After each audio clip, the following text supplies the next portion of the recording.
ഉപയോഗശൂന്യമായ കുറച്ച് സാധനങ്ങൾ ഉപയോഗിച്ച് അടിപൊളി ഹാങ്ങിങ് ബോട്ട് ഉണ്ടാക്കിയാലോ? സാധാരണ നമ്മൾ വണ്ടികളുടെ ടയർ മാറ്റുമ്പോൾ പഴയ ടയർ കടയിൽ ഇട്ടിട്ട് വരാറാണ് പതിവ്. ഇനിയും അത് എടുത്തുകൊണ്ട് വന്ന് ഇതുപോലെ ചെയ്തു നോക്കൂ. ടയർ തൂക്കിയിടുന്നതിനു വേണ്ടി പ്ലാസ്റ്റിക് കയറുകളോ കോട്ടൺ കയറുകളോ ടയറിനുള്ളിലൂടെ കടത്തിയെടുക്കുവാൻ 4 ഭാഗത്തായി ഹോൾ ഇട്ട് കൊടുക്കുക. ആവശ്യാനുസരണം കയറുകൾ നീളത്തിലെടുത്ത് ഹോളുകളിലൂടെ ഇട്ടതിന് ശേഷം ടയറിൽ നമുക്ക് ഇഷ്ടമുള്ള കളർ പെയിൻറ് ചെയ്തെടുക്കാവുന്നതാണ്. അടുത്തതായി ടയറിനുള്ളിലേക്ക് ഇറങ്ങിയിരിക്കുന്ന പഴയ ചട്ടികളോ പ്ലാസ്റ്റിക് പാത്രങ്ങളോ എടുക്കുക. ഞാനിവിടെ ഉപയോഗിച്ചിരിക്കുന്നത് പഴയ പൊട്ടിയൊരു ചട്ടിയാണ്. സിമെൻ്റൊക്കെ തേച്ചൊന്ന് റെഡിയാക്കി എടുത്തിരിക്കുന്നതാണ്. ടയറിനുള്ളിലേക്ക് ചട്ടി വെച്ച് കൊടുത്തതിന് ശേഷം ആവശ്യത്തിന് പോട്ടിംഗ് മിക്സ്ചർ നിറച്ചെടുക്കുക.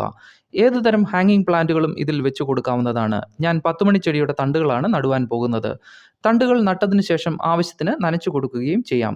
സൂര്യപ്രകാശം നല്ലതുപോലെ ലഭിക്കുന്ന സ്ഥലത്ത് പോട്ട് തൂക്കിയിടാവുന്നതാണ്.